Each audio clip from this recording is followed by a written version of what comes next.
I came out to check the snowfall that we got last night, and that started making me think about something, and that is my irrigation this past summer. You know, I had a watering problem, or at least I thought I did, but the more I thought about it, the more I realized I did not have a watering problem. I got to the point where I was afraid of my garden hose. Do I water at night? Do I water in the morning? Do I get the leaves wet?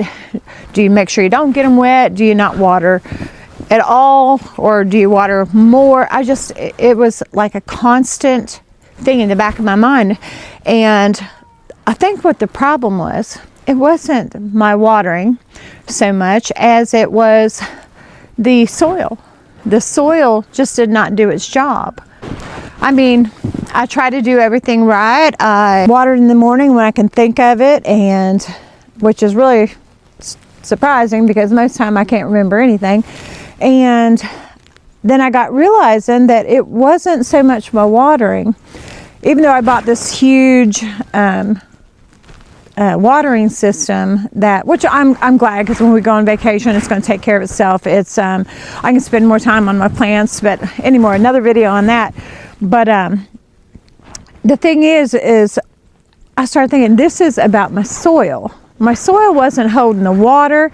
I didn't even know that it needed to. I just thought you throw in a bag of dirt and that's it, you know.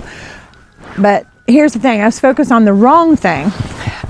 So this year I am going to be starting with soil, my living soil recipe, and that is going to help to hold that moisture in and help the plants and their root systems, and it's going to make watering just a whole new ball game. So that's why I'm decided to move towards the living soil recipe, not just for watering, but for the whole system.